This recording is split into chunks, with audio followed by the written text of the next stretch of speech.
Gold, trusted gold buyers. మీరు తాకట్టు పెట్టిన బంగారాన్ని విడిపించి ఈ రోజు ఉన్న మార్కెట్ ధరకు కొనబడను. హాయ్ హలో నమస్తే, నేను మీ anchor Shiva. Welcome to iDream media. ఈరోజు నా ముందున్న గెస్ట్ స్నిగ్ధా నైని సిద్ధు. తనతో మాట్లాడదాం, మనోడితో మాట్లాడదాం. మాట్లాడి మనకు తెలియని విషయాలు తెలుసుకునే ప్రయత్నం అయితే చేద్దాం. Yeah bro, hi. చెప్పు డార్లింగ్, ఏం సంగతులు? తెలియని విషయాలు తెలుసుకుందాం అంటే తెలియదేమని చెప్పు. తెలీదు, ఓపెన్ బుక్. నువ్వు ఓపెన్ బుక్కే. కాకపోతే నేను నీ ఇంటర్వ్యూస్ చాలా చూశాను. నీకు అంత టైం ఉందా? నేను బేసిక్గా ఒకరు ఇంటర్వ్యూ చేయాలనుకుంటే వాళ్ళ ఇంటర్వ్యూస్, వాళ్ళ మాటలు అదంతా నేను అబ్జర్వ్ చేస్తూ ఉంటాను. నేను అబ్జర్వ్ చేస్తున్నప్పుడు, నేను మాటలు వింటున్నప్పుడు ఎక్కడో ఒక లిమిట్ వరకు మాట్లాడుతూ, ఇంత మాట్లాడాలో అంతే మాట్లాడుతూ, ఏం చెప్పాలో అదే చెప్తూ, కొంచెం దాచుకొని చెప్తావు అని నాకు అనిపించింది. అది నిజమా? నోటితో ఎక్కువ ఉన్నోళ్ళు దాయలేరు డార్లింగ్. చెప్పేస్తా. ఇప్పుడు నీ గురించి అడుగు, చెప్పేస్తా. నా గురించి అంటే మనకి నోటితో ఎక్కువ చెప్పేస్తాం. ఇప్పుడు వీ డోంట్ థింక్, ఇలా అడగగానే స్పాంటేనియస్ గా రిప్లై వచ్చేస్తుంది. దాన్ని ఎవరు ఏం చేయలేరు. అంతే, ఆలోచించి చెప్పే అంత లాగు సీను లేదు అక్కడ. అయితే నువ్వు అంతే ఏదైనా ఓపెన్ అంటావు అంటే. ఓకే, నేను రీసెంట్గా నీ డీపీలన్నీ అబ్జర్వ్ చేస్తున్నాను. నేను అంతా పోలీస్ పోలీస్ పోలీస్ పోలీస్ ఫోటోలు పెట్టుకున్నాను. ఏం పోలీస్ అవుతామని ఇంట్రెస్ట్ అయ్యండి. ఇప్పుడు కూడా యూనిఫామ్ వచ్చావు. నేను డీపీలు చూస్తున్నాను బేసిక్గా. అది ఎట్లాగంటే, ఇప్పుడు 4 సినిమాల్లో పోలీస్ ఆఫీసర్ రోల్లోనే ఉన్నాను. సో రకరకాలుగా రకరకాల టైంలో ఒక్కటి జరుగుతూ ఉన్నాయి. అవన్నీ పెట్టుకుంటున్నాను. అది అందరూ, కొంతమంది ఏమో ఒకటే సినిమాది షూటింగ్ జరుగుతుంది అనుకుంటున్నారు. But different movies. 4 మూవీలు జరుగుతాయి. నాలుగిట్లోనూ పోలీస్ రోల్. 4 వాటిలో కాదు, అదంతా ఓకే. లారీ లేపడం ఏంటి? అది ఖైరతాబాద్లో షూటింగ్ డార్లింగ్. హాస్పిటల్ లోపల షూటింగ్ యాక్చువల్లీ, రిసెప్షన్ దగ్గర. అయితే ఇలా బయటకు వస్తే ఖైరతాబాద్ మొత్తం గణేష్ లారీలన్నీ వెళ్తున్నాయి. నాకు షార్ట్కి ఒక అరగంట గ్యాప్ ఉంది, అరగంట 45 minutes గ్యాప్ ఉంది. ఆ టైంలో వెళ్ళి రూమ్లోకి వెళ్ళి పడుకోవడం ఎందుకు, ఎంటర్టైన్మెంట్. అలా బయటకు వచ్చి నా అసిస్టెంట్ మార్కస్ అని పిలుస్తా. ఆడికి మొబైల్ ఇచ్చి, ఒరే నేను ర్యాండమ్గా ఎక్కడ పడితే ఆడ పోతారా, క్యాప్చర్ చేసుకో అన్న. అక్కడ రియల్ పోలీసులు పాపం డ్యూటీలో ఉన్నారు, 4 ఉన్నారు. సరే నేను కూడా జాయిన్ అవుతా. వాళ్ళు చూసి లక్కీగా తెలుగు వాళ్ళే 4 గుర్తుపట్టారు అని 4 కలిసి వెళ్ళి ఒకటే చెప్పారు. వాళ్ళకి ఏం చెప్పారంటే, ఎక్కడ ఏది ఆగకూడదు, వాళ్ళు దిగి ఎక్కువసేపు డాన్స్ చేయకూడదు. అది ట్రాఫిక్ ఇలాగ లాగ్ అయిపోద్ది, because that is a one way. అందుకని అలా చెప్పారు. అలాగే పాపం వాళ్ళు చేస్తున్నారు. సో వాళ్ళతో పాటు వెళ్ళి, నేను మీతో పాటు డ్యూటీ చేయొచ్చాను. ఒప్పుకున్నారా? ఒప్పుకోరు డార్లింగ్, వాట్ డార్లింగ్, ఎక్స్ట్రా ఒక హ్యాండ్ వస్తుంది, నీకు గట్టి సాలిడ్ హ్యాండ్ వస్తుంది. ఇష్టమా నీకు?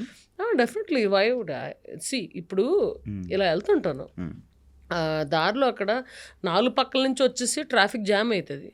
నేను దిగి వెళ్ళిపోయి కంట్రోల్ చేసి అందరిని పంపించేసి క్లియర్ చేసుకుంటా. కాదు, నిన్ను తమిళ అమ్మాయి అంటారు, ఎంతవరకు? నాకు తమిళ వస్తే తమిళ అమ్మాయిలు అయిపోరు కదా. అంటే నీవు ప్రాపర్ తమిళ్ తెలుగు ఇండస్ట్రీలో సెట్ అయ్యావని అంటారు, నిజమా? అది అస్సలు కాదు, అది విద్యులేఖ రామన్. నేను కాదు అది. నేను నాది రాజమండ్రి అండ్ ఏలూరు సిఆర్ రెడ్డిలో చదివాను. అవి తెలుసు. సో అస్సలు తమిళ్ కాదు. మీ ఫ్యామిలీ అంతా డాక్టర్స్ ఫ్యామిలీ, మంచి ఇది. నువ్వు ఎందుకు ఇలా ఇటువైపు రావాలనిపించింది నీకు? ఎందుకు ఇలా ఉండాలి? ఏ పెట్టాను అంతే. యాక్టరా, డాక్టర్, యాక్టరా? అమ్మ, నాకు అర్థం కావడానికి చాలాసేపు పట్టింది.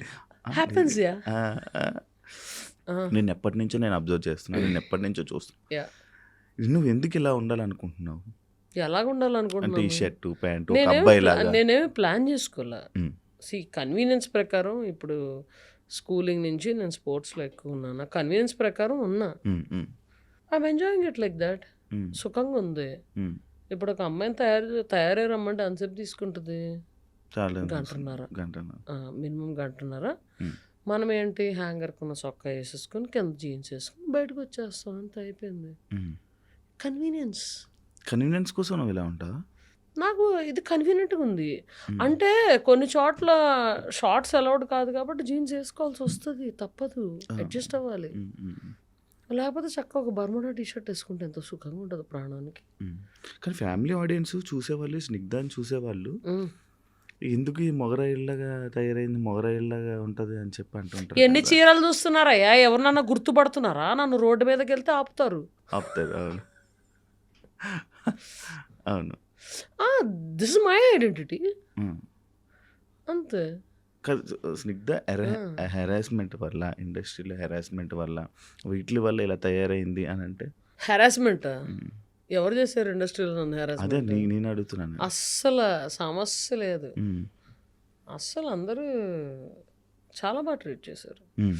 In fact when they asked me harassment గురించి మాట్లాడండి అంటే నేను ఫ్రాంక్గా చెప్పాను ఉమ్. ప్రెస్ వాళ్ళకి.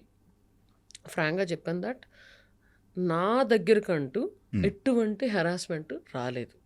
But I heard stories about it um. And I can understand their pain. నీకెప్పుడు జరగలే? నిన్నెవరు అడగలే కమిట్మెంట్లు కానీ అలాంటివి ఏమి అడగలే? చెప్పు చెప్పు. ఎప్పుడు అడగలే? ఎవరు అడుగుతారు అబ్బాయి? ఎందుకు అడగరు? బాగుంటావు మంచిగా.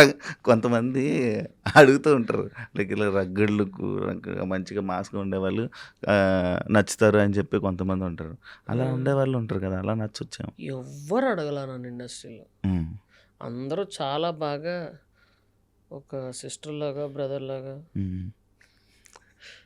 ఒక కొడుకులాగా, కూతురులాగా చూసుకున్నారే తప్ప నన్ను ఎవ్వరు అడగరు.